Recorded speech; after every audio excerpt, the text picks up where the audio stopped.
Are you ready for a podcast that is equal parts inspiring, enlightening, and entertaining? Introducing Positively Ridiculous Podcast, the show where extraordinary narratives unfold told by the unsung heroes of our time. I'm Scout Sanders, a seasoned healthcare professional, positive psychology expert, and sexual trauma survivor who hosts each episode. I take you on an emotional roller coaster that will have you laughing, crying, and gripping the edge of your seat, all while you meet the trailblazers transforming business, healthcare, education, sports, media, and politics. These aren't your typical success stories. These are the tales of everyday people doing astonishing work, driven by resilience, passion, and the principles of positive psychology. Come for the stories, stay for the science. Subscribe now and join the Positively Ridiculous community.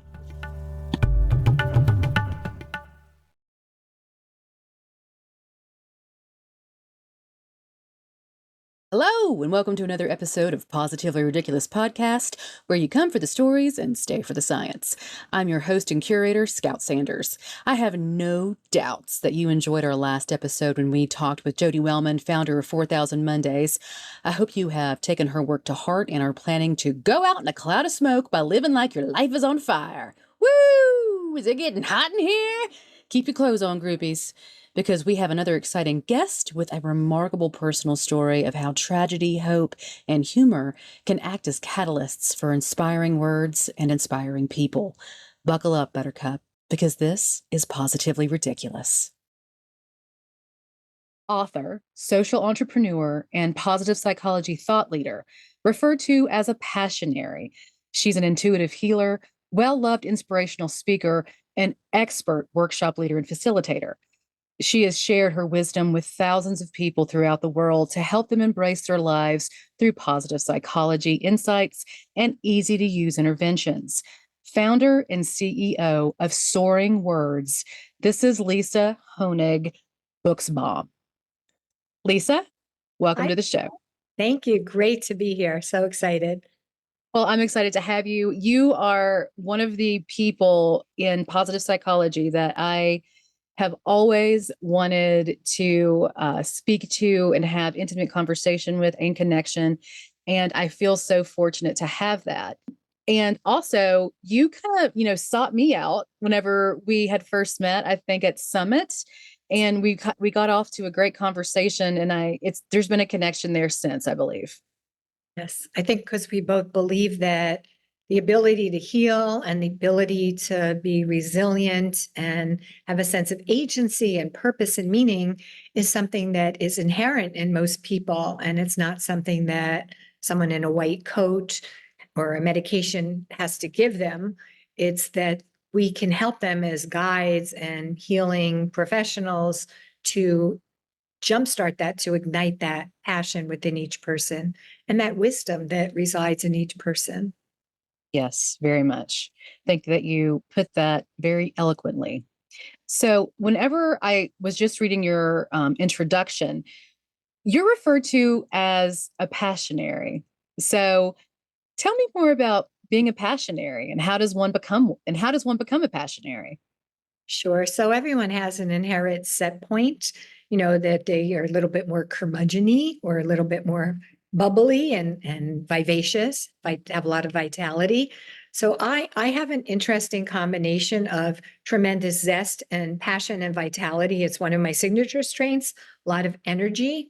And I expand my energy because every morning when I wake up, I work out for an hour and then I'm really ready to go because my energy's settled in a good place. And then I can go forward and do the wonderful things that I love to do.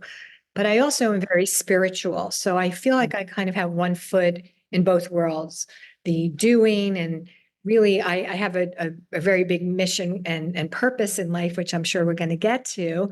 So that's what drives me. I'm not doing these things for myself, but I also have a deep connection with spirit, which I call God, and being part of a community, being part of a common humanity. So it's both of those things. One is very public and visible, and the other hopefully shines or radiates through me in the work that I'm doing because I'm doing it in service of others. So a passionary is someone not just of passion, not someone who's just ingesting content and ingesting things that give them a eudaimonic thrill, it's someone who's also a passionary, means I'm taking that passion and I'm taking it into action. I don't just have these nice thoughts and ideas, big ideas. I'm actually devoted to expending time and energy and resources and everything about me to implement them and to make them possible so that other people can experience greater physical, emotional, and mental well-being. So I kind of think it's a cool word. As the soaring words lady, I've invented a lot of words, and that's one of my favorites. Well, you do have wonderful words, and you also have wonderful cards. So these cards, the stack that you gave me whenever we met at Summit, have actually come in very handy. And I love them because they're almost like one of those inspirational flip calendars, right? But these are cards that you can carry in your purse. You can carry on you very easily, and you can refer to them throughout the day in case you need to, or you can even give someone one of these cards to help uplift their day. Like here on this one card, for instance, it says, "No act of kindness, no matter how small, is ever wasted." And that's attributed to Aesop. And then again, we have, "Kind words can be short and easy to speak, but their echoes are truly endless." Mother Teresa. And then one of my favorites, "Be kind, for everyone you meet is fighting a harder battle." And that's Plato. So I love these cards, and I haven't given any away because I want them all to be mine. But I'm sure that you'll tell us later how to get them and what was the purpose behind them. I just say, for my own personal use and even to give to people as an uplifting memento. But I'm sure that you have maybe a deeper purpose. We've given out 20,000 of them to people that are grappling with serious illness, challenges, setbacks. We've collaborated with 196 hospitals around the world. And it's kind of a mashup of my first career, which was advertising and marketing and branding for international advertising agencies. And then I ran my own award-winning shop for 9 years before starting the not-for-profit. So I was always collecting quotations and inspirational words. So I thought that would be a really nice calling card, as it were, when we were visiting people in hospitals or doing events, that was a nice leave behind. And people can also go to the soaringwords.org website and order them. They come with the beautiful red taffeta ribbon, which is our signature color, and give them as a gift for someone who has everything, or someone who just, as you said, needs that, to know that they're not alone, to know that someone's thinking about them and sending them love. Well, let me just say, red taffeta ribbon, that is so Lisa Buksbaum. So now you gave me a perfect segue. So let's talk about Soaring Words, your non-for-profit business that you founded, how many years ago now? In 2000. In 2000. So this is a work that you've been at for now 24 years. And obviously, you being the passionary that you are, I want you to talk to us about the impetus for Soaring Words. This is really personal. Yeah, it's not something that I'm just doing because I was bored. It's not like I'm just sitting around eating bonbons and doing this. It came out of a trifecta of trauma in my life that happened in a 10-month period in my life and my family's life. I got a phone call at 4 o'clock in the morning, which is the phone call that everyone dreads. No one calls at 4 in the morning just to say, "Hey, what are you watching on TV?" My only sibling and baby brother, Gary, died suddenly of an asthma-induced heart attack. We were best friends. I was his big sister, and my children were his kids because he didn't have kids of his own. And I had to tell my parents 2 hours later that their son had died. My brother hadn't been sick. He had an asthma-induced heart attack because there were forest fires floating from Texas into Florida, where he lived. And he was 35. He was macho. He was 6'1". He was healthy. And he said to me, "I've got to help my clients." He ran a law firm, and I have to go grocery shopping and sit by my pool reading my Robert Ludlum novels. And he was macho. He didn't go to the doctor, and he was having chest pains. as a child, he had had childhood asthma, and I was the overprotective, bossy big sister. And as I talk about in my memoir, we learn at some point in our life, hopefully, that there's things we can control and things with which we can't control. And I never could fix his childhood asthma, although I wanted to take it on myself so that he wouldn't be bullied and ostracized, but that didn't work out. So I told my parents the terrible news. And then 5 weeks later, my daddy had his second bout of non-Hodgkin's lymphoma, the worst kind and the worst stage. And the head of oncology at one of the most prestigious hospitals in the world told me and my mother that my father was going to die, that it was impossible for him to live, that we had to get his affairs in order. And talk about taking away hope. My father lived cancer-free for 19 years. And I hope I'm going to say that again. My father lived cancer-free for 19 years.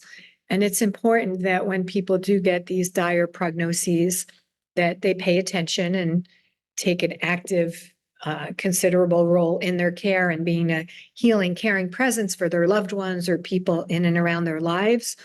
But you don't have to ingest that diagnosis and be what Dr. Bernie Siegel says, just compliant and roll over and die. There's a lot of room in there. And I know we're going to get into that because I really admire your healthcare journey and your career as a really visionary healthcare provider and healer. So my daddy was in the hospital and it was a terrible time in our lives. And then he came home after 4 weeks. He had a bone marrow transplant because we could not find a match in all of North America. So he was the match for himself. And after the first match, the doctor said we couldn't do it. And my mom put her hands on her hips and said, you got to go back. And on the fifth time, they got 1 million cells. And those healthy cells were put into my dad, and that's what saved his life. So never giving up and doing whatever's possible is also, I think, an integral part of your health. So when Daddy was in the hospital every single day, my mom and I would visit and we would make signs and messages like buy low, sell, CELL, because he was in the stem cell floor, and all sorts of corny, hokey signs and silly contests. And he was in isolation, so he couldn't interact with other patients, but he had a window in his room. So he saw every single patient and nurses and doctors and people bringing the food. They would check out the message and sign on Charlie's room and laugh and make signs to him. And it was just, I learned from that experience that your attitude is an integral part of healing. And at one point, we knew my dad was getting much stronger because he begged my mother to bring in his gorilla costume from home. He used to rollerblade around the neighborhood wearing a gorilla costume and go to neighbors' like kitchen window and me want coffee. And they'd be like, hi, Charlie, come on in. So my mom did not bring the gorilla costume. She didn't want another patient to faint. But he came home. We started mourning my brother. And then 10 months after Gary died, my healthy, beautiful 8-year-old child, Jonathan, my oldest son, I have 2 sons, he got catastrophically ill just catastrophically ill. I was in the middle of Las Vegas launching the largest telecommunications company in the world. And it was a Japanese-owned company that hired a woman-owned business, which was very unheard of. And my husband called and I was like, honey, I can't talk to you. The Broadway actors are about to start and the show is starting in 20 minutes. I'll call you later. I love you. And he said very loudly, don't hang up. Jonathan is catastrophically ill. You need to come home immediately. Now, my husband has a very unusual sense of humor, but I think everyone listening could appreciate that no parent would ever joke about the health or vitality of their child in such a direct way. It took me about 8 minutes to walk to the end of the trade show hall behind the hydraulic lifts and all the noise and the excitement of the largest trade show in the world starting. And he started telling me things, sit-hands chorea, mitral, vitral regurgitation, heart damage, neurological damage. And I didn't faint, but I ceased to stand up. I just sort of went to the floor. I said, say it again, say it again, say it again, because our child had never been sick. And 12 hours later, he had gotten me a seat on the next flight home. I opened the trade show. We won the best of show, but I flew back through the night, coming back to my son. And for the next 4 months, my son was twitching and drooling and heavily medicated. He had rheumatic fever, and I had to sleep in his bed because he got cramps and seizures and just could massage his tired limbs, muscles. You're okay, go back to sleep. And the doctor said a really bizarre thing to us, the head of pediatric neurology. He said, you should be by the sea, by the ocean. Now, I live in Manhattan, which is an island surrounded by water, but he didn't want us to go trek over to the West Side Highway with the cars and the trucks and the traffic. So we rented a little cottage like 12 miles from our apartment in Manhattan, and we lived there. We moved there, and my son got better. He couldn't really walk that well, so we put him in a little red wagon and walked him to the beach and the sea air and sitting there. It was really healing, restorative. But from 5 to 6 in the morning, I was trashed, so tired, so exhausted, so desperate for my son to recover. And the other head of the pediatric cardiologist said, we can't tell you how long that's going to be, Mr. and Mrs. Buksbaum. It might be 10 years, might be 5 years. We just don't know. That was very not helpful. So I had to really rely on this deep repository of faith. And faith is something that when everything's great, faith's kind of invisible, not so big in the picture. But when things are really tough, that's when you really can lean into your faith and your faith can expand. And fortunately, mine did. So every morning from 5 to 6 in the morning, I would get up, I'd leave my sweater and my sneakers by the front door, and I'd go for a walk along the beach, crying, singing, praying, singing my songs from college and high school, because those are the ones that were most comforting. So I'm singing these ballads, the sun is coming up. And on one of those morning walks, I stopped in my tracks because I heard the name Soaring Words. And I saw and I felt like a jolt of lightning going through my body. And I had this knowingness that this was a calling. I had this knowingness that this was coming to me from above. And I saw my whole life, and this has been very scientifically documented, that people who've had near-death experiences and come back, they see their life kind of cycling, flowing in front of them like a red taffeta ribbon. And I saw my whole life. I saw all the things I had done as a candy striper, as a child, and all the wonderful experiences and the tough times. And I saw all those children and families in the pediatric neurology waiting room and all those children and families in the pediatric cardiology waiting room. No one was looking up. Everyone was so bereft of hope. And I saw myself helping them. It was all like an ethereal dream, but it was very strong. And I got goosebumps because I knew that this was why I was born. This is why I was born, to do this thing called Soaring Words. And then I had to go back to the house, the cottage, and start my day being a 24/7 caregiver. But I wrote it down on my idea pad because I ran an award-winning advertising and marketing company and always had to write down those ideas for the next trademark. But I knew this was not that. I knew this was something bigger than that. And then as my son got better and we went back to our home in New York City and he went back to the 4th grade that September, I knew that I was going to start going down a different road on the journey of my life. And the day after my 40th birthday, I started working on the business plan and I assembled an advisory board of 70 leaders in mind, body, wellness, and medicine and healing and spirituality and business, and just started creating the building blocks of Soaring Words. But it was really the inflection point in my life. And I guess the most meaningful thing that's ever happened to me, to take those traumas and to really be able to elevate them to help others. Well, Lisa, thank you for sharing that story. And I know that it's a story that you're used to telling because so many people ask you about what was the catalyst for such a movement and for such selflessness and for such extraordinary hope-giving interventions. But I still feel that a piece of you is given away every time that you tell that story. And so just, thank you for sharing it with us one more time. I think it's important on so many levels. So I want to say to everyone, we don't have to be Mother Teresa to make a difference in the world. And everyone has something to contribute, whether that's a smile or a kind word to someone, a stranger on the street or someone you know. And especially in these times where this feels very turbulent in the world, we've gone through COVID, there's a lot of upheaval in the world. It takes so little to be kind. And I just want to encourage everyone to lean into that. And because when you tap into your authentic self, your best possible self, it makes you feel really wonderful. It makes you feel really alive and energized. And it's not a competition, but if you have a cause or a passion or something that's affected your life, and there's something small or large that you can do to help other people, that's also very therapeutic and healing.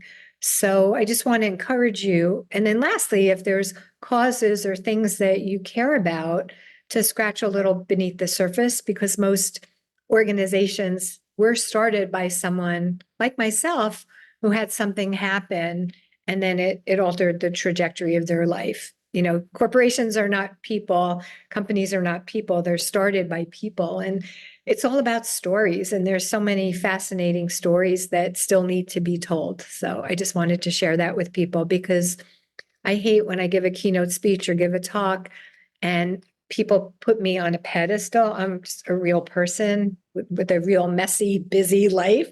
And I want to encourage people to be your best possible self as well. So I just wanted to say that. Well, again, just to add to that, so thank you for articulating that so very well, because I I do believe that everyone is born with a purpose. We just need to find our cause. And so I echo that with what you had to say. And then in addition to that, I think that it's important to remember that one of the reasons why we can connect with one another on a human level, not just you and I, but anyone that we meet, is because we all are have the same human needs. We all still want to feel connected. We still want to feel like we belong. We still want to feel like we're seen. We want to feel like we're appreciated. We also want to feel like we're contributing. So, whenever we're able to be genuine with one another, whenever we're able to really kind of just drop the facade and show some kindness and say a kind word or hold a door open or get up from the subway seat to let someone else sit down, we never know how impactful those small things are. But in the bigger sense, we do, because we do have research that tells us that kindness is contagious, just like hate. But kindness can be stronger and actually go three people deeper into your social circle. The happier you are, the more people that you're affecting through degrees of separation because of the impact that it carries over into other people's actions as they carry out their day. So I just always want to remind people that nothing that we do is benign. Nothing that we say is benign. And being able to get up in the morning and know what your purpose is, and then be able to follow through with your actions to show the world who you are genuinely and what it is that you're about is a really big deal. And that's one of the reasons too why we have Positively Ridiculous podcast, because not everyone believes that stories have power or that personal narrative has power. And I believe just the opposite. I believe the more genuine we are with one another, the more open we are, we have scientific evidence to show that what self-advocacy can do, what self-esteem can do, what kindness can do, what goodness can do, what building healthy communities can do, not only for the individuals involved in that circle, but also how it then impacts our world from a public health perspective, from an economic point of view. Really, we are not isolated organisms. We live within an ecosystem, and what affects one affects us all. We could talk for days or weeks about what you just said. There's so many things that are real touch points for me. Positive narrative, Dr. Jamie Pennebaker, the founder, really the pioneering scientist in that field. I was a big fan of his work. And then I was seeing a Broadway show because I'm into memoir and storytelling, and it was a one-man show. And one day I'm going to have my book be a one-woman show or a Hollywood movie. But anyway, I'm sitting in the theater, turned to the people next to me and said, why did you pick this show? And the woman's talking to me. She just wrote a book and she was in New York to get an award. That's so interesting. What's your name? I'll look up your book. Pennebaker. I said, where are you from? She said, Austin, Texas. I said, are you related to Jamie Pennebaker? And he leaned forward and he said, that's me. So I said to him, I had invited you to be a guest on my podcast for the International Positive Psychology Association. He said, was I nice? I said, yes, you were very nice, but you were busy. Here's your response. And then, of course, I booked him for my show. But what he told me was when he was a graduate student, he was miserable and very depressed, capital D. So he started journaling and writing about his feelings. And through the act of reframing his feelings, not pushing them down, but accepting them and understanding them, he was able to experience greater well-being and less depression. And he's codified that into his life's work to help other people. So it's just really interesting. And I also think a lot about belonging and isolation, because if I had to summarize one thing since 2000, it's that when people have a setback or a challenge, a medical challenge, or any kind of setback or trauma in their life, I believe that the overarching emotion or feeling is one of isolation. Why me? Why us? And then just feeling like ... uncertainty. So it's really important to, when you are at the bottom of the bottom, as it were, or if you're just going about your regular life and everything's swell, to recognize that by doing this simple actions, random acts of kindness, or something purposeful and intentional, it allows people to dissipate that ruminating cycle of woe is me, and this is going to be a forever thing, and really feeling hopeless. It allows them to feel some sense of hope and connection. And going back to purpose, who told you that the purpose of life is to lead a life of purpose? Were there influential people that helped to guide Lisa into the woman that she is today? Absolutely. So my maternal grandmother, Grandma Fay, my mother's mother, was deaf from birth. And she was the most optimistic person I had ever seen in my life. She was my idol as a girl. And she was always running to help other people. She was knitting things for blind people. She traveled with a companion in her later life. And she never felt sorry for herself because she said, I could see, I can go, I can see you. And I used to play the guitar and sing songs and write songs as a girl for like 15 years. And I would play my guitar. She would put her hand on my guitar and feel the strumming. We would dance together. And she just was such a wonderful role model about, I guess, being a passionary, loving life. Everyone loved her, and not feeling sorry for herself, taking her everything she had to help other people. And my parents also were exemplars that way. The person to drive the person to their chemotherapy treatment, or the person to give someone some money anonymously when they had experienced a hard time. One of my favorite stories about my dad was that there were two boys in our town that were orphaned. I was away in college, so I wasn't living there at the time, but I heard the story. So these two boys were orphaned and they had lived in a house. They were like high school age, middle school age brothers. And my dad would go there after work or on the weekends, and he would mow their lawn, paint their garage, like do whatever needed to do to keep the house in order.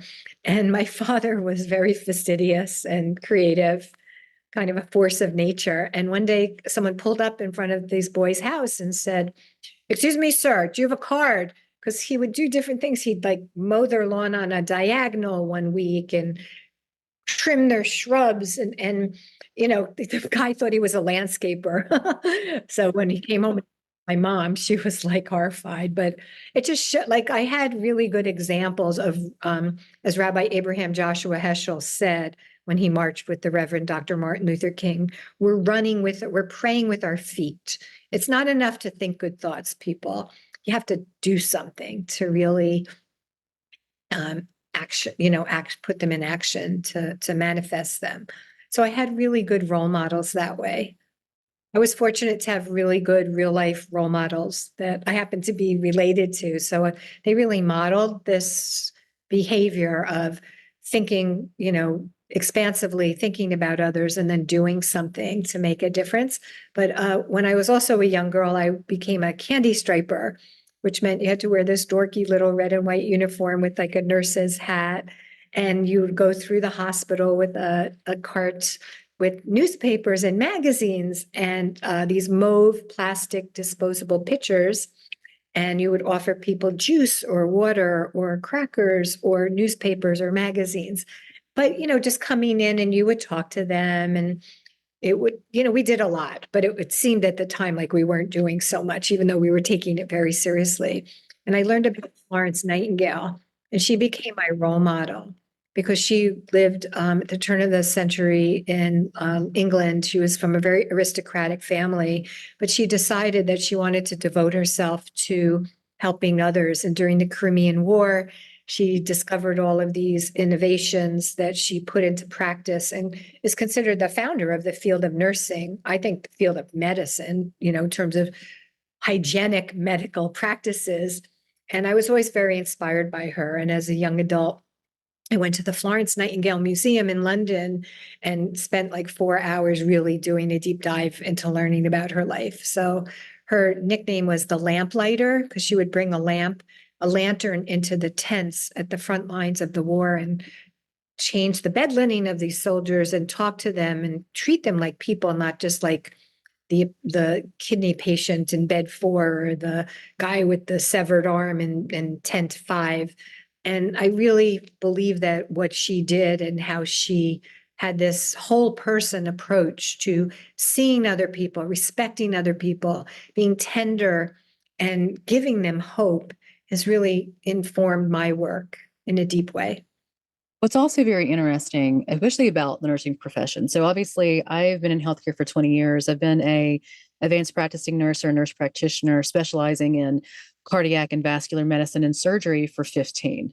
And what I find very extraordinary about the nursing profession is that whenever we talk about alternative means of medicine, and whenever we talk about treating people holistically, not only the dis-ease, but the individual who is experiencing the dis-ease from both a emotional, spiritual, and also physical means.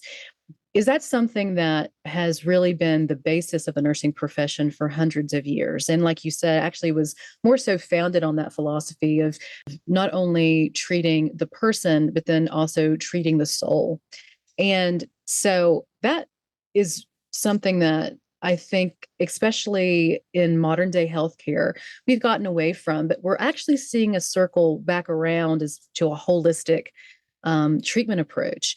A lot of healthcare, a lot of modern day healthcare was really more focused on treating acute illness, not really how to manage a healthy lifestyle or how to design a healthy lifestyle.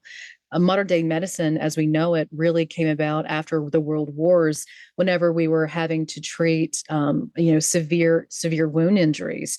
And modern psychology practices were really based on what was happening at the time that soldiers were coming home from these world wars, and they were coming home with all of these mental disorders and behavioral dysfunctions.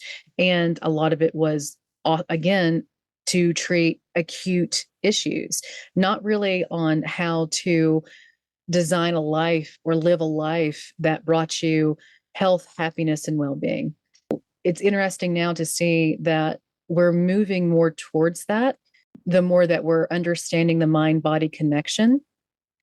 And also we're understanding that people need more than just to be without illness. You're living, but you're really not alive.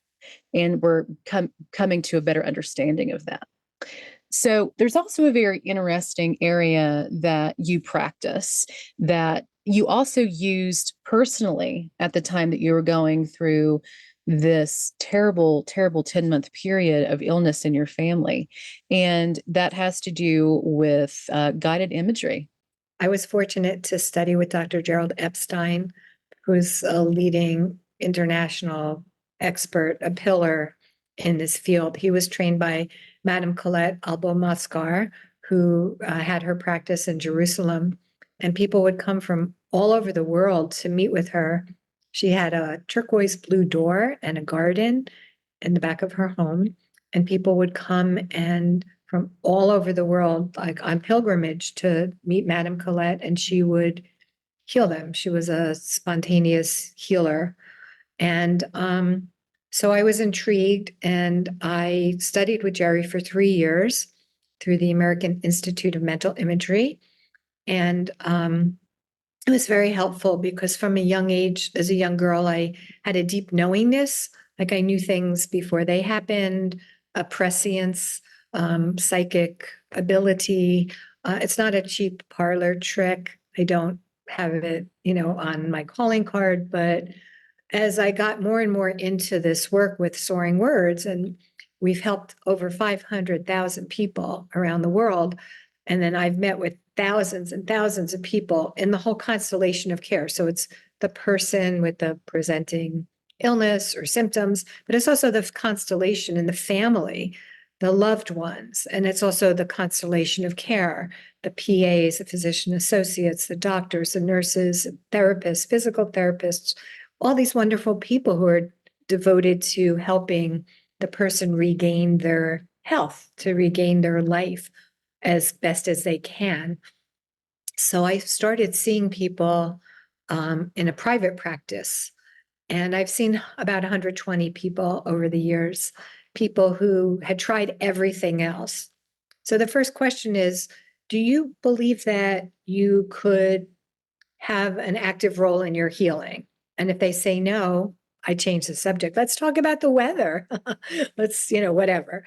But if they say yes, then I say to them, would you be willing to have a 15-minute conversation with me, on Zoom or in person? Total strangers and people that I knew. And when they're open to being open, when there's that receptivity, we have them close their eyes, do the breathing. I'm doing it with them. And I ask them to see messages, colors, images. So it's important to point out whenever we're talking about guided imagery. So guided imagery is a psychological intervention, and coin it as alternative therapy, and then also as adjuvant therapy. And adjuvant therapy meaning that can be used in addition to Eastern medicine practices. So guided imagery can be useful for helping people with pain relax, achieve a sense of control, and distract themselves from pain and the accompanying symptoms. And so, like Lisa, like you were saying, the modality involves the generation of mental images by oneself or the practitioner. It overlaps with the available relaxation techniques and hypnosis a little bit. So there's guided imagery therapy, and then there's interactive guided imagery. So what's the difference between the two? Right. So basically, in my practice, what I found is that if the person, and you're exactly right, like I'm not telling people don't stop going to your doctors. Don't stop going to your doctors. I'm not saying that. I don't play a doctor on television, but I'm just saying this is another healing tool. You didn't say Holiday Inn Express last night. That does not make you a doctor. I'm doing it with them, and because I feel that this is a deep repository that I'm very comfortable with, I think the word is channeling. Like I get information and I know what to say. So for example, there was one woman that was having tremendous pains and symptoms, and everything was like the system was just like having short circuits everywhere. And she was young and very vital and very powerful career woman. So I just said to her, go to your favorite place. And, so we were in the breathing. I said, like Monaco, or like, I've never been to Monaco, but that was her favorite place. Pick your towel, and like she picked a leopard skin towel and she was on the beach and she's got a gold car. This woman's like very flashy and very strong. But like that was just like a breadcrumb afterwards when we were unpacking it, that I didn't know Monaco because she filled out like a pre-op feedback form. So anyway, the long story short was she felt that there was this like tumor in her belly and she gave birth to it. And it turned out that it was this loss that she had had. It was this whole thing. But after that session, all of her symptoms went away. So physically, nothing changed, but emotionally and mentally, and then physically, she was able to come back to a point of balance. There was another woman that I met when I presented at the European Conference on Positive Psychology. And this woman came up to me. I live in Peru. I want to work with soaring words. I was like, okay. She joined our board and we've done research projects where she's done projects with hundreds of people in Peru using the soaring words healing, tools and practices. So we become really good friends and family. And then one day we were having a Zoom meeting and her lip was quivering. And I said, what's going on? She started crying, the floodgates, that her mother was diagnosed with cancer, breast cancer, and her mother and she were so close. So I just blurted out, Pamela, would your mom be open to doing healing imagery? So that night, Pamela and her mother and me were doing it in English and Espanol, like very quick. So I would say something, Pamela would translate, the mother would talk to her, that she would translate. But basically, what we did was we went inside and she wanted to thank her cancer. We thanked her cancer for the gifts that had given her, the appreciation. And then she saw these little bunny rabbits like nibbling at it. And she did the imagery every morning and night because we recorded the session. And when she went back for her 3-month checkup, her cancer had gone into total remission. So it's the kind of thing where, and I could tell you 118 other stories, 6th-grade children doing it, but it's very rewarding when you can tell someone you have a lot of strength inside of you. You have a lot of tools inside of you. And when people learn that there are simple things that they can do to take an active role in their wellness and their self-healing, then that's a beautiful gift. It's a gift that keeps giving because when they remember to do it, they can reap the benefits. And I think that it's very important to point out that we're not talking about voodoo. We're not talking about some kind of psychic healing power. There is actually a lot of evidence, scientific evidence, that back up the work that guided imagery and interactive guided imagery does. And a lot of it has to do with the mind-body connection. And so in the world that we currently live in, we live under a lot of chronic stress. Chronic stress being our jobs, being our families, being the noise pollution, light pollution that we all currently live in, the chemical attacks that we have from our environment because of a lot of waste products. And so there's a thing that our body produces, and it's part of our immune system, part of our innate immune system, and they're called natural killer cells. And so natural killer cells, they're white blood cells, and they're an immune cell that has little granules or actually small particles that have enzymes that kill tumor cells and cells that are infected with viruses. These cells, they secrete signals and they act on our immune system by causing our macrophages and also our dendritic cells to enhance their immune response. So the reason why it's important that we have macrophages and dendritic cells that enhance their immune response is because macrophages go around your body and they eat up the cells that are damaged. They eat, yeah. They're like our little Pac-Men. So think of them as little Pac-Men or Pac-Women that are going around, floating around in your blood, that are looking out for anything, any kind of cell in your body that that looks suspicious, that's harmful. They're going after it, and they're just no questions asked. They're just going after it, killing it, and getting it out of your body. Dendritic cells are actually a cell that's a part of your nervous system. And so your nervous system obviously is responsible for signal conduction that is going to be helpful with sensations, also muscle movement, and also the delivery of signals from the external world, and then feeding into your spinal cord and into your brain, and all of these things that can help to produce hormones that can either enhance or decrease your stress response. There have been several pilot studies that have demonstrated that elevated natural killer cells and elevated levels of serum and salivary immunoglobulin levels following guided imagery interventions. So what that means is that after people have underwent guided imagery therapy, they've been able to measure a positive response in the elevation of both natural killer cells and then macrophages.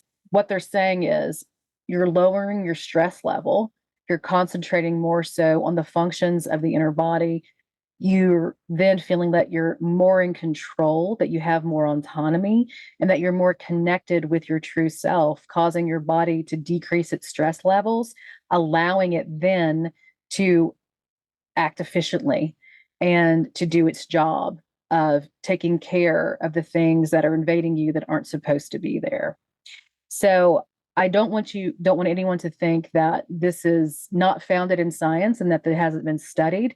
There's a reason why now hospitals like the University of Pennsylvania, the Duke University, why these hospitals now have alternative and holistic medicine programs and wings. It's because the more that we're finding out scientifically that these alternative or adjuvant therapies work, the more that we do consider the mind body connection to be very beneficial. And now tapping into that, into our innate ability to heal ourselves, is one way that we can help people with a multitude of diseases. And if you need more information about that, you can go to Krebs Encyclopedia of Stress. There's the second edition in 2007. Again, you can look in JAMA. They have articles about the association of family stress with natural killer cell activity. There's a lot that you can learn out there if you're willing to be curious and open and rational. It's also, some people think it's newfangled, but it's actually part of ancient wisdom practices. Patient, heal thyself. There's so much room, and the body wants to get back to stasis. It wants to get back to balance. So our bodies are naturally programmed, and that was such a beautiful, very specific and accessible definition of what's actually going on. But this is real, folks. This is very real. But the sort of gatekeeper here, the gateway to step inside of this inherent, natural, holistic, universal, ancient practice is you have to believe that it's your right to co-actively produce these positive outcomes along with healthcare professionals.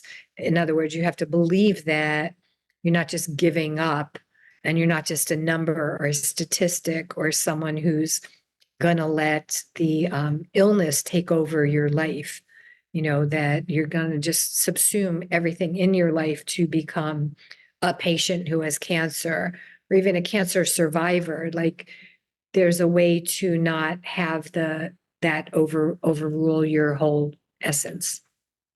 Yes, very true. So, Lisa, I think at this point in the program, I want to play a game. Okay. Want to play a game with me? Sure. How do you feel about word associations? Love it. You love it? Okay. The whole point of this game is to get the longest string or the longest chain of words that you can that are in the same association, right? Okay. So right now, our longest chain has been 15 words. So let's see if you can break that record.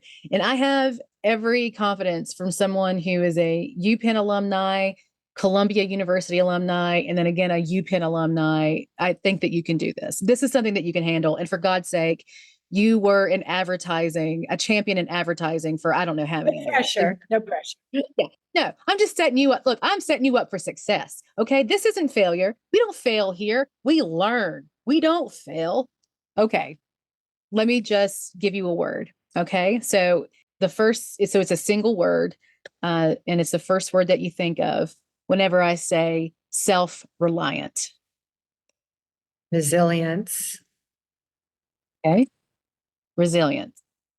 Okay. Former. Release. Time. Expansive. Imperial. Regal. Queen. Wow. Only kidding. Queen. Magnanimous. Your next word is love. Abundant. None. None. Vacant. Move. Dance. So you're going to say swim. Enjoy. Swim. I think I just gave you that one. Yeah, that was a give me. Next word is breaststroke. Rejuvenating. That's like my spare stroke. Word chain right now is at 25 words. Let's see. Let's rejuvenate brings us. We're going to go from rejuvenate to young. Inquisitive. Quiz. Pop. Oh, yeah. Cycle. Bicycle. PUMP. Pump, as in gas pump. Got it. Breast. Did that for many years. Bringing out the breasts. All right. Oh, wing. You say breast and it says wing. Oh, that's so funny. Flight. Oh, and I was going to hope that you said Hooters, and I just wanted to see what happened. Okay. I that could be, but Okay. We're at 37 words now, Lisa. So you're pretty much decimated anyone that came before you. The next word is flee. FLEE. freedom. Imprisonment. Choice. Choice. Okay. I want to stop you right there. Choice. That to me is very, very interesting that you would associate choice with imprisonment. Would you like to expand on that? Yes, a very dear friend of mine whom I love. She's a chosen sister. Her son was wrongfully arrested because he is a young man of color. While driving, there was an accident. No one was to blame. Both cars were equally at fault. And the driver of the other car died. It was a husband and wife, and this young man, and the husband died. He was thrown in jail. It was in a very rural place, and he's in prison. And my friend has to know that for the next 2 years, her 20-something-year-old son is in prison. So he writes letters, Shaheen writes letters, and she shares them, and she gets to go there every 2 weeks, and it's like a 4-hour trip. She and her husband go there to see him.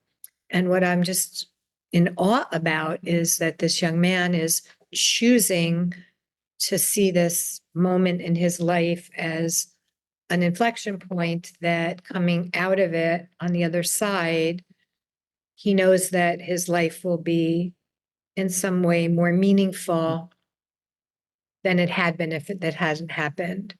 And this is kind of analogous, I think, to when other setbacks or medical challenges happen. No one wishes for this to happen, but we do have a choice. And I'm not being Pollyannish, like, oh, just not stuffing it. Everyone knows this totally sucks and this is horrible, but it's really, he's like in the cauldron of something horrible, but it's making him into an amazing human being, perhaps more so than he would have been had this not happened. So I want to be very clear, not minimizing the trauma of it or the injustice of it, but I'm seeing in these letters that he's writing that he's knows that he's going to be able to help other people when he is released. So it sounds like this is an example of someone who's already thinking about what it is to have post-traumatic growth and Right. and be able again to take a very unintentional situation that has put you in a place that you didn't want to be and how you can use that to grow as a human being and to help others.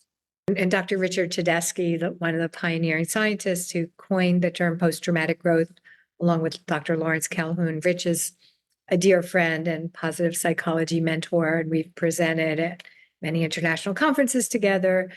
The post-traumatic growth literature and the science is really a foundational piece of my life's work, in that no one wishes for the trauma to happen or the setbacks, but when people talk about experiencing a sense of awe and wonder, a real knowingness that I'm much stronger than I ever imagined, an appreciation of relationships in a way that they hadn't before, and then a renewed sense of purpose and meaning. These are the domains, these are the areas that people talk about when they go through a traumatic situation. And everyone's heard of post-traumatic stress disorder, PTSD, which is a real thing, but PTG, it's actually one of the topics of one of the Soaring Words workshops that I lead. When you tell people about it, the response is phenomenal.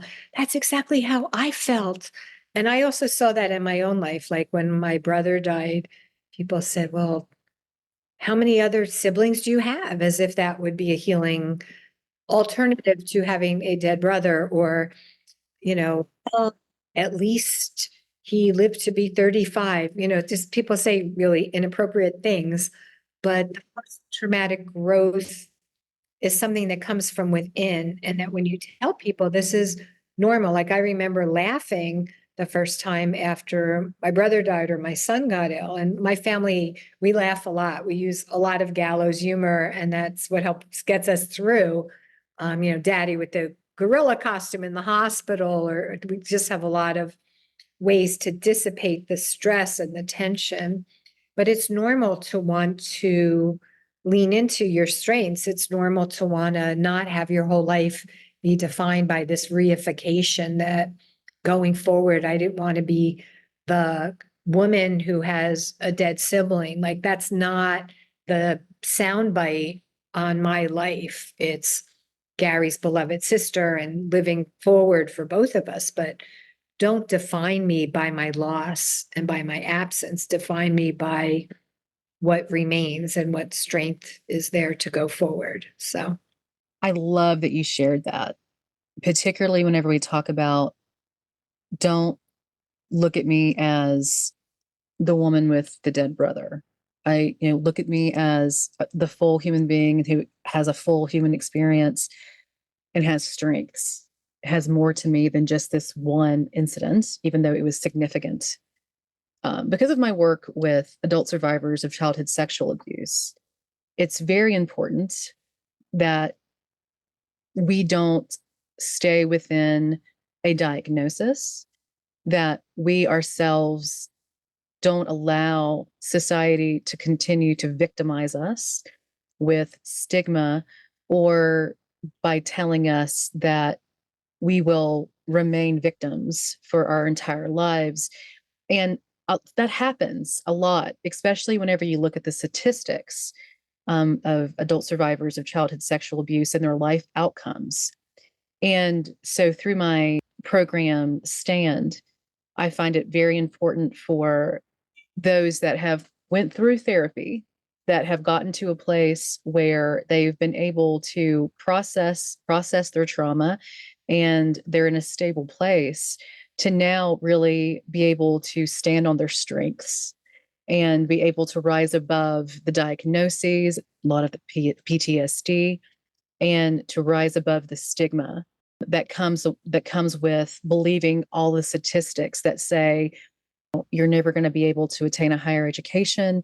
You're never going to have a stable job or income. Your relationships are always going to be difficult. You're not going to be able to have now the successful or brilliant life that you once thought possible because of this. I say hooey to that.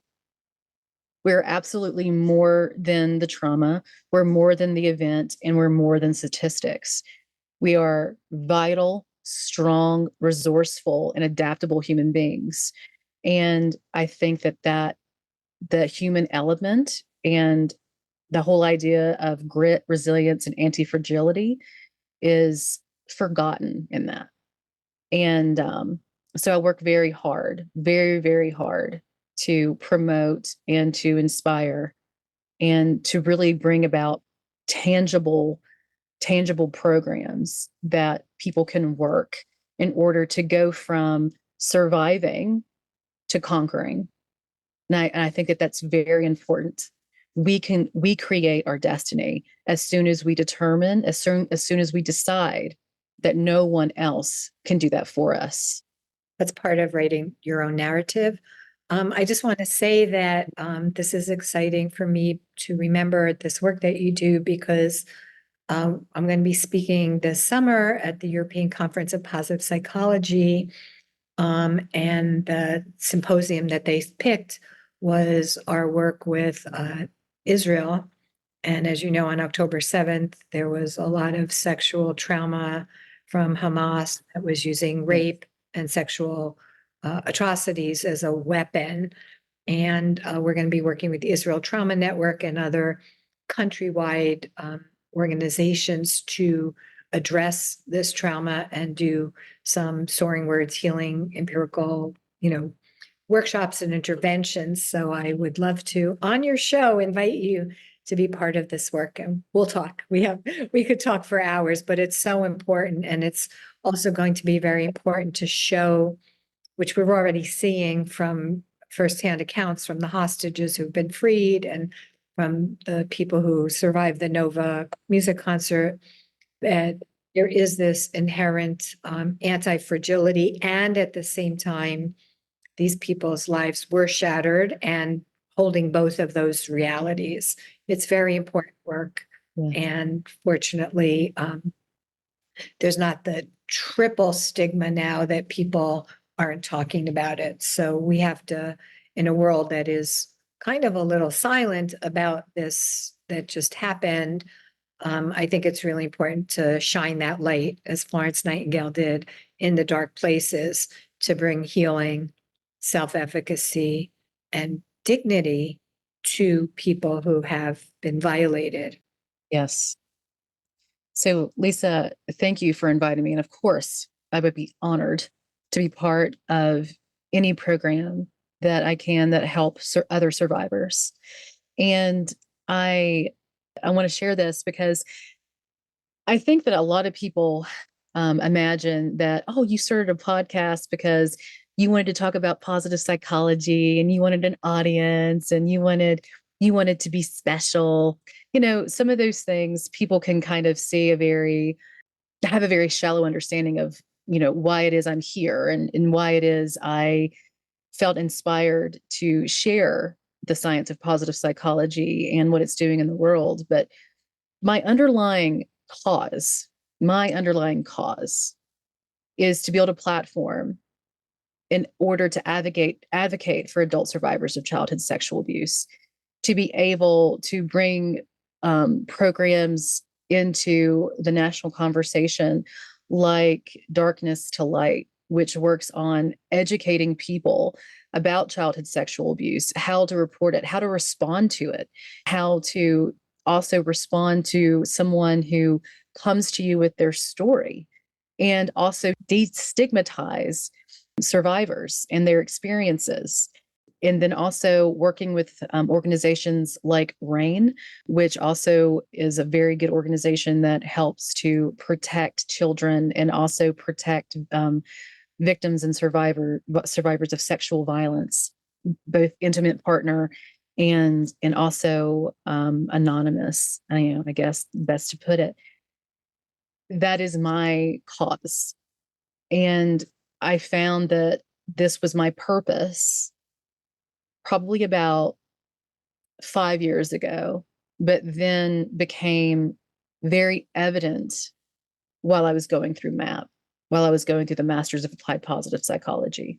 That's one of the reasons why, even before I graduated from UPenn, I had already started laying the foundations for this podcast, because I knew that this is why I'm here, is because we need a strong voice. We need someone who's unafraid, who's brave, who isn't afraid to take the hits if need be, in order to really stop this public health crisis and degradation of any upright morals that we may have as a society, to continue to allow this to go on.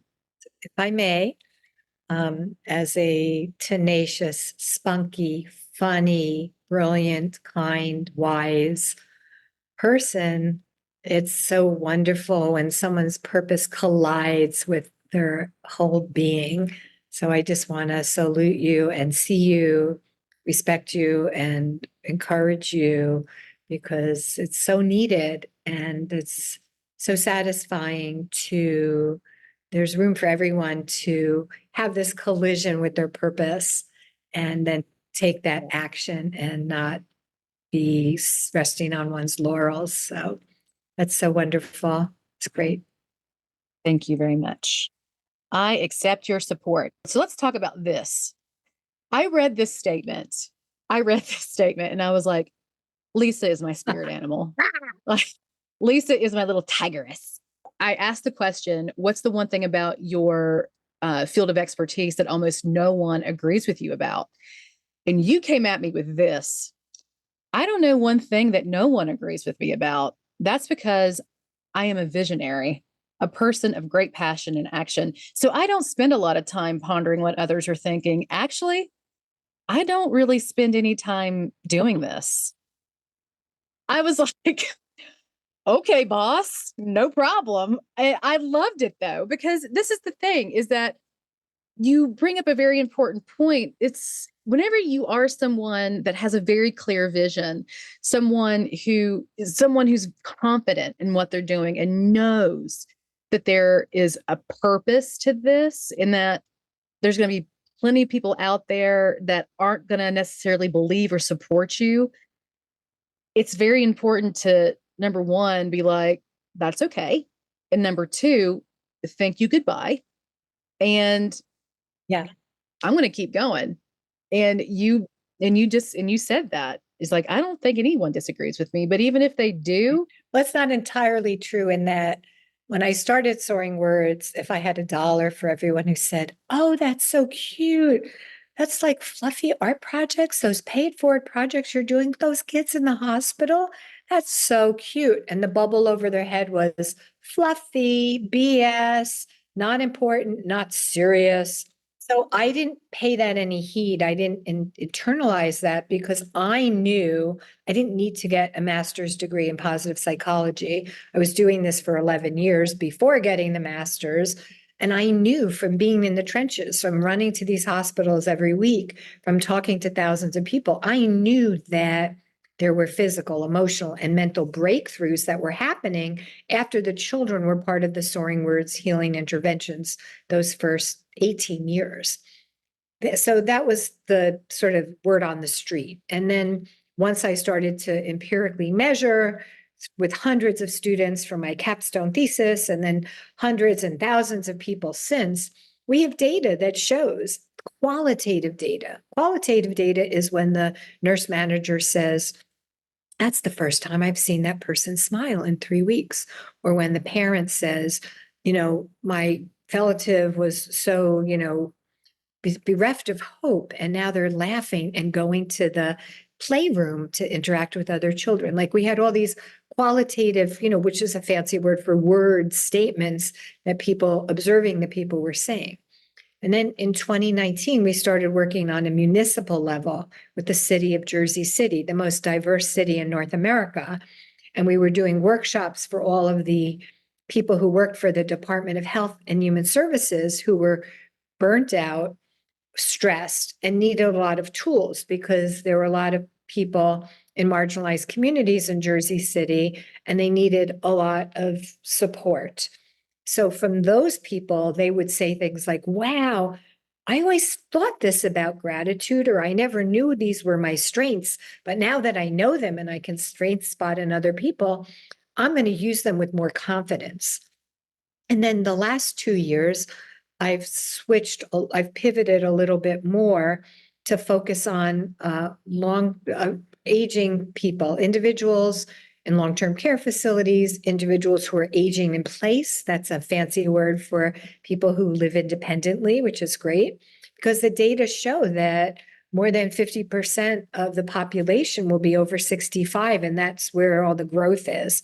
So I've been working with facilitators, administrators, social workers, recreational therapists in long-term care facilities, and we're getting funding from states and we're getting funding from foundations to bring these workshops to people who are living in assisted living.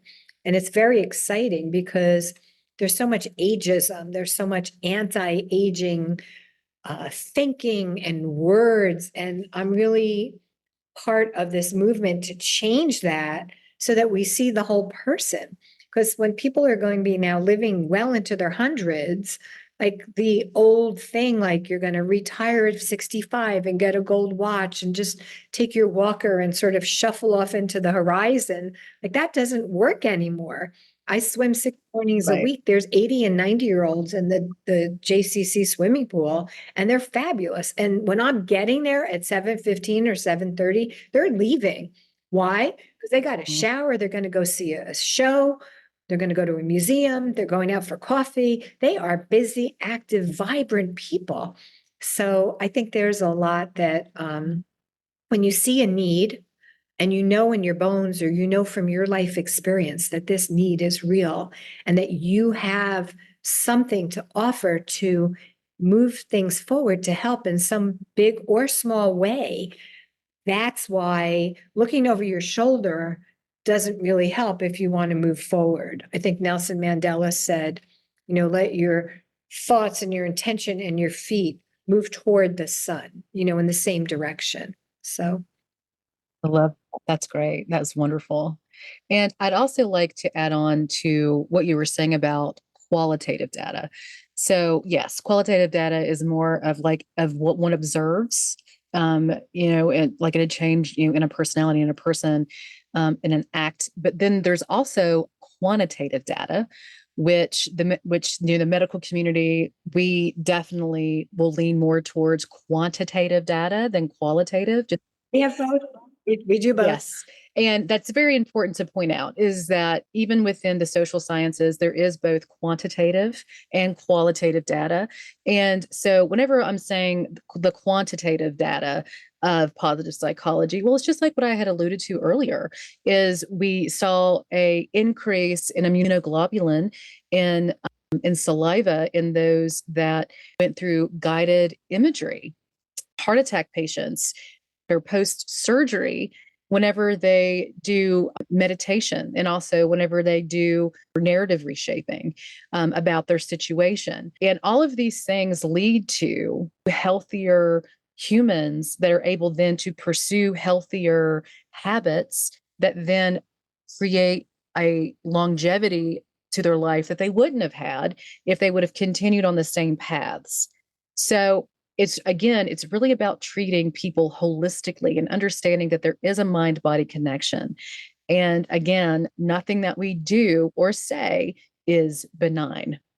In our quantitative pre and post surveys, after someone does the workshop, we have a whole bunch of questions about your strengths or about altruism or about imagery or about gratitude. Those are some of the topics.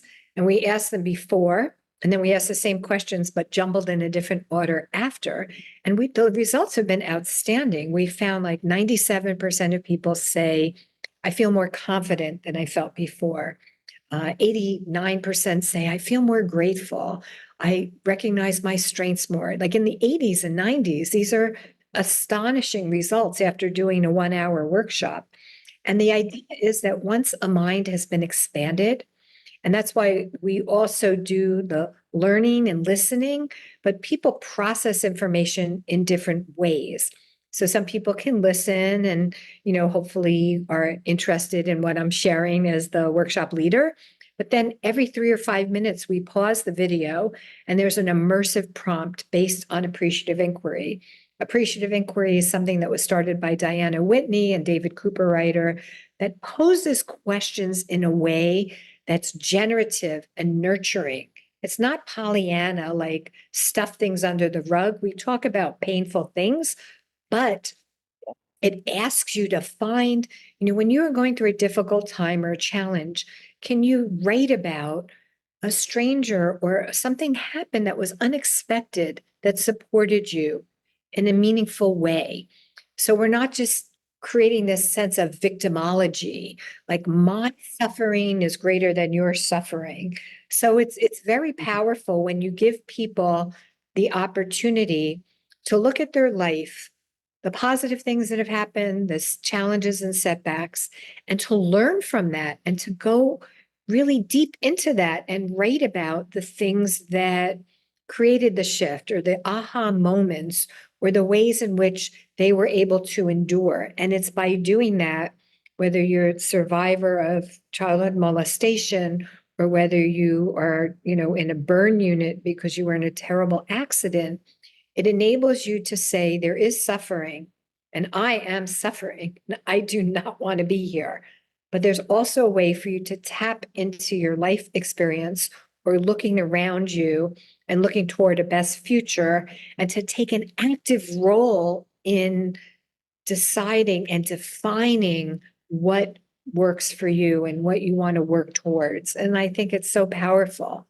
And everyone wants to have happiness and meaning and purpose and vitality and a little joy. Who doesn't want that? People do want that. And it's our inherent right as human beings to want to strive towards that. You bring me to back around, actually, whenever we were talking about the interactive guided imagery and manifesting an image. I want to talk about the term manifesting. So I think that in popular culture, its definition or the outcomes of manifestation that are currently being espoused in secular media need to be addressed. Because when we're talking about manifesting, we're not talking about, again, sitting on your laurels. Whenever we talk about manifesting from a positive psychology point of view, we're talking about actionable behavior that brings about the thing or the object or the outcome that you desire. It's not just about sitting there and thinking really hard about it, hoping and wishing for it. If hoping and wishing were the only things that we had to do to have the things that we want, then a lot more people would have the things that they want. But we're not talking about that. Let's talk about what we mean whenever we're talking about manifesting. I had the pleasure and honor of interviewing and getting to know and love the late Dr. Shane Lopez. He was he won the Global Scientist Award from the International Positive Psychology Association when he was in his early 30s. Tragically, he died shortly thereafter of cancer. But Shane wrote a beautiful book, Making Hope Happen. And he talked about the difference, the distinction between wishing, which is passive. I just wish that I could get a Maserati. I just wish that I would lose 20 pounds. I just wish that it would be a beautiful day tomorrow. Kind of wishy-washy. Yeah. But hope is exactly as you said, hope is active. Hope involves us being agentic and co-creating towards that goal. I also think that there's a real shallowness and superficiality in this term manifesting, and it's kind of entitlement. I'll get off my soapbox in 1 minute. Honey, get lathered up. Stay on your soapbox as long as you get all lathered up, Lisa. It's fine. These people who are very privileged and they're like, just go for it. And, just telling people like, go for it. And it's, usually in these like very materialistic pursuits, which is great. I mean, being abundant is great. And hopefully people who are abundant share that abundance with people, but manifesting things isn't a passive construct, it's an active construct. But I think also, in addition to the action piece of it, you have to be given permission and give yourself permission to believe that you're worthy of wanting to manifest something.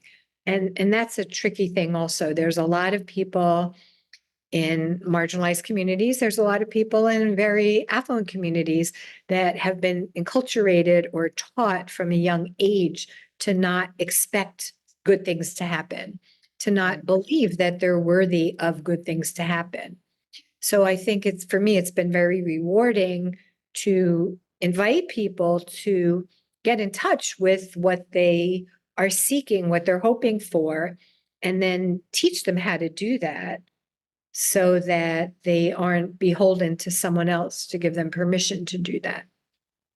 It's interesting. We've had over 430 interns and fellows at Soaring Words, and a lot of them are psychology students, pre-med, social work, etc., positive health, masters of positive health, and college students.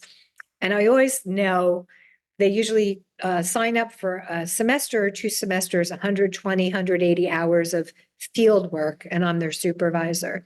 So the first few weeks, they're more timid, asking permission, and then something shifts, fortunately, closer to third or fourth week than 20th week. And they're like taking on things. I just discovered this and I did this. And it's very exciting to see someone turn that corner to be more agentic, to have a sense of, I can do this, I did this, and I want to share this. What do you think? It's really nice to see that, because everything that I do in my work is very collaborative. So, Well, it sounds like at Soaring Words, you're really inspiring curiosity, engagement, building great relationships. People are finding ways to bring meaning and feel like they matter. And a lot is getting accomplished. So, congratulations to Soaring Words for being an exemplar of what the PERMA model is. That's great. yeah, exhilarating and exhausting. Exhilarating, exhausting, I'm sure. I'm sure. Well, I mean, Lisa, I was just reading your bio, and and it has all of your education, all of your professional work, and I was exhausted. I mean, I was exhilarated, but I was exhausted too. Exhilarated and exhausted. Yeah, that was me after reading your bio. I didn't do it all at once. Okay, so whenever I did ask you, what would be 3 books that you'd recommend to my audience and why? And you started off with a great book, and that is Soaring into Strength. Love transcends pain. And like you had mentioned, it's your memoir. In your memoir, you cause a lot of laughter. There's also some crying and right in the right places. And you do get dozens of emails each week from strangers telling you how the books inspired them to be the best, most authentic version of themselves. Tell us a little bit more about that whenever you're talking about how this impacts people's ability to be more authentic. Well, I like to say that our vulnerability is our strength. I live in New York City. I, grew up in the corporate world, advertising, which is all about appearances. And I was on the board of Advertising Women in New York, and we put on hundreds of events a year at the best hotels in New York, and hundreds of people would come. And underneath that is the pulsing, breathing heart of what makes each one of us unique or connected. And I find that in the spaces that I inhabit, running to help people at the darkest times in their lives, I found that when I was writing my book, I had to be really honest. I had a great childhood, wonderful parents, a wonderful sidekick, baby brother.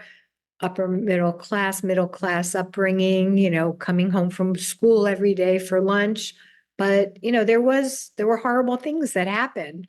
My brother's nickname was Asthma Spaz, and bullies would wait in the bushes to pounce on him and beat the crap out of him because he could play sports. So what's that about? And that that left a real deep wound in my brother and me as well, and an opportunity to learn from that and bring that tremendous empathy to other people. There's a great quotation like, be kind because everyone you meet is fighting a harder battle. We see everyone's outside. We see their exterior on social media now for young people and people of all ages. We see these highly curated images of the best times of their life. And then that people could be inspired by that, like, yay, that's great. Or they could feel less than, like, wow, my life isn't like that. So I think our vulnerability is our strength. And in my book, I wanted to be really honest about the highs, the amazing moments at the top of the mountain, but also the struggles along the way. And what I found was that, Jewish girl growing up in New Jersey, it has tremendous applicability with anyone in any country because it's just a human story. And the points that make us human, the love of a sibling, the endurance of a marriage, the journey of being a parent, the journey of self-discovery, like those are things that are relatable. I think this whole labels now and people standing behind their flags of, I've been more persecuted than you. And, I find that so self-limiting and so short-sighted, because my heritage is one of great suffering and persecution, but that's not what defines my family or my peoplehood. We have gone forward to be a light unto nations. So I think that what I found so gratifying about the book is that people really, it makes them think about their lives and how they can be magnificent and how their lives have meaning. The first talk I ever gave for Soaring Words, it was for 400 engineers at Verizon, and it was at a swanky place in Florida, a golf resort, and it was mostly men. And people said, oh, they're never going to relate to it. And they were hugging me and telling me all their personal stories. People are people. And if you treat people with love and respect and see them as authentic individuals, it's an amazing way to go through life. I rarely talk about the weather, like, oh, is it going to rain tomorrow? Is it going to be cold? Like, what a waste of energy. Like, tell me who you are. Like, let's connect, And we are so alike in that, because I tell people all the time, like, I'm not the person you come to for small talk. Like, I'm not the person you come to ask about the weather or, or about a football game or a baseball game. Like, I'm just not that person. And I don't know if that's always served me well, because I think that in some social settings, obviously not everybody wants to, talk about Epictetus or talk about Aristotle or talk about, you know what I mean? Or and talk about kind of like the dark side of psychology, and then also the positive side of psychology. But it's just who I am. It's just how I'm wired. And it's just what interests me. And I've accepted that about myself, but I still do try to be more open when someone wants to talk about the weather, instead of just being like completely shut down like I used to be. So that's how positive psychology has helped me. I've become more sociable, I guess. But so I just love what you say whenever you really do touch on, we're all human and we're all longing for those same things. We're all longing for that meaning, that connection to, be seen and to be heard. And we're all coming to one another a little broken. And whenever we are able to recognize that, it's beautiful. Because I think it was Hemingway who said that, yeah, we're all a little bit broken and that's how the light gets in. Before he said it, Rabbi Nachman of Breslau said it, a Jewish scholar, and it was in the time when people had 8, 10, 12 children, and a lot of those children died, and he went through a lot of hardship. And he said, all the world is a narrow bridge, but the one thing to remember is that there's nothing to be afraid about at all. And he also said that we are all broken. That's how the light gets in. And I think about that a lot. Florence Nightingale, the lamplighter, being a light unto nations, bringing radiance and hope in a meaningful, vulnerable way to other people as a signpost, as it were, as an example that might inspire you.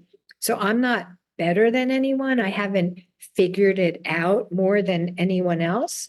But if my experience or wisdom or focus could help you in some way, have that ignite that spark of hope for you, then that's what I'm about. And with regard to the weather, I always say the only thing constant is change. So if people are going on about how cold it is or how overcast it is, or it's like, well, the only thing constant is change. It's got to be colder if they're bitching about the cold, or it's got to be warmer if they're bitching about the heat somewhere else, Okay. That I'm going to use that line, Lisa. Like I'm going to coin that. It's coming into the personal vernacular.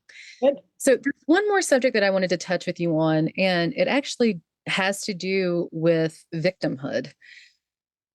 So I think that in society, especially whenever you were saying that a lot of people stand behind their flags of victimization. And I think that whenever we do that, we make it very difficult to have non-argumentative or non-volatile discourse whenever we're all seeing ourselves as the one who has been offended and not responsible for any of the offensing. How do we move people out of that victim mindset, or help people understand while they're in that mindset that it's still invaluable and to their benefit to also see the other person's viewpoint, the other person's pain, the other person's struggle? How do we have people that live in a victim mindset? How do we help them become more agentic and more responsible for themselves and their actions while still being an agent for change?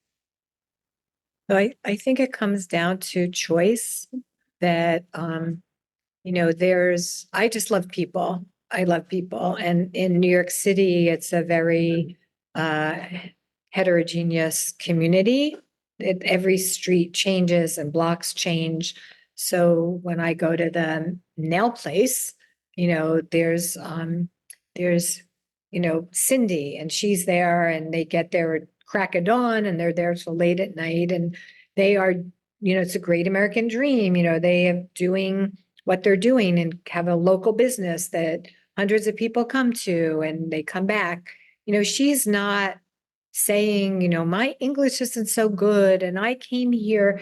She worked and strived, and her daughter, went on and got a college education and is a professional. And I see someone like that, or I see my husband's family, that went through the Holocaust and lost a lot. And they went to Canada, and, they started with coin operated, laundromats and buildings, and built a family and children and grandchildren and great grandchildren. And the focus was on working really hard and doing what one could do to have a better life, and to not forget that narrative of persecution or religious persecution or having to leave your country because it wasn't safe, or you were pushed out or kicked out. Like, that's part of it, but that's not the whole story. So I really don't really have a lot of patience for the way that I'm seeing a generation and different people just clinging onto this narrative of, do me, like take care of me, do me. I mean, I can say this because I've devoted my career in advertising and here to going into places and bringing resources in a very authentic, deep way, not as wrapping myself in, do-gooder syndrome. Those are the values I grew up in. When I was a little girl, my father took me to the local prisons and we would do things there, for prisoners. And my mother would, encourage me to become a candy striper. It's part of my DNA.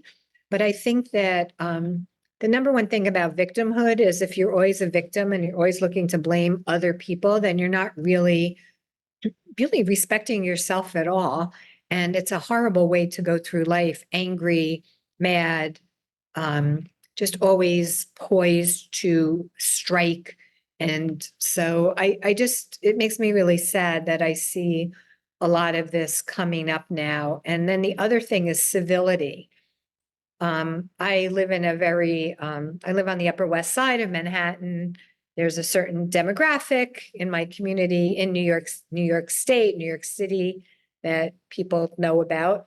And I also come to Florida and it's a different demographic here and a different color state.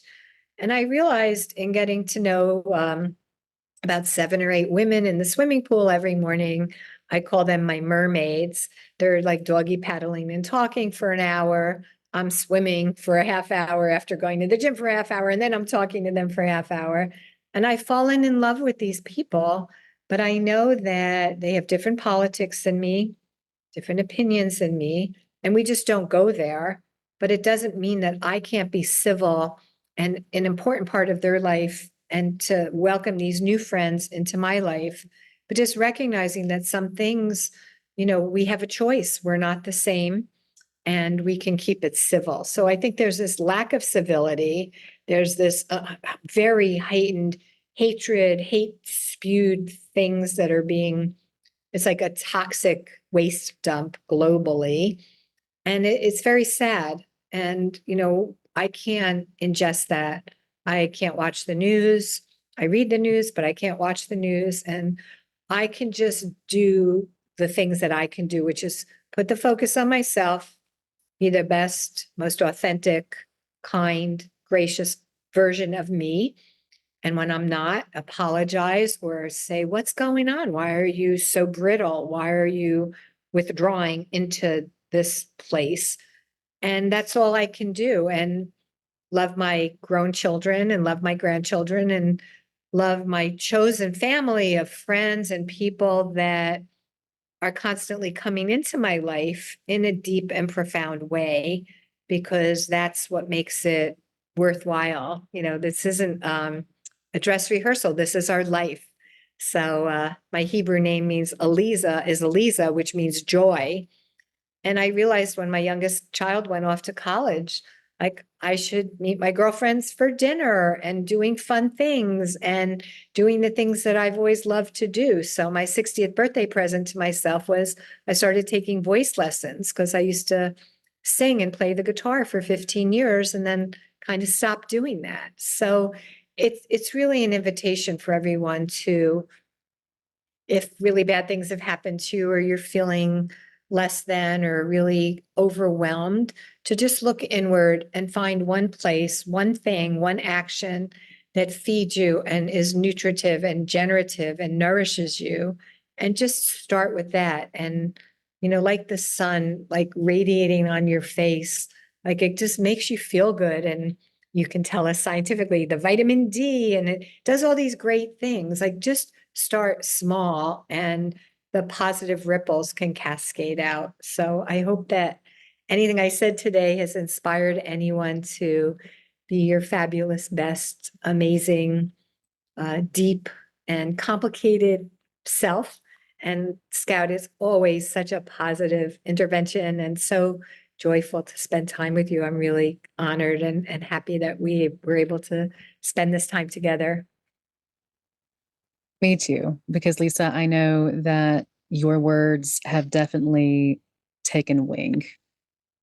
And that's why you are the founder and CEO of Soaring Words, Lisa Honig Buksbaum.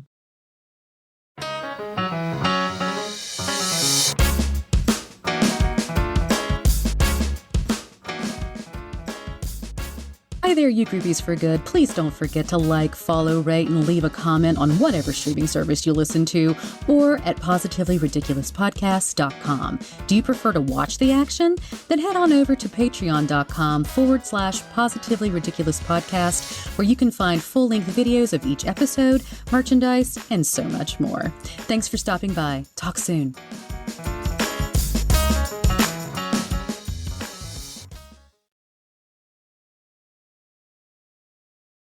What a powerful and inspiring story Lisa shared. Her words of wisdom remind me of Ralph Waldo Emerson, who stated, "What lies before us and what lies behind us are simple matters compared to what lies within us." We have the power to heal ourselves and others with just words. What is it you need to talk to yourself about today? Who can you be kind to today? Who needs you to step back and see a situation from their perspective before you start to give them advice? To learn more about Soaring Words, its positive well-being workshops, or to pick up a copy of Lisa's magnificent memoir, visit soaringwords.org.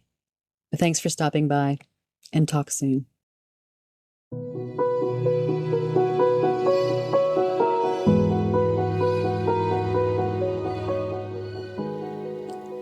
Positively Ridiculous Podcast is a Euthymic Ventures LLC production.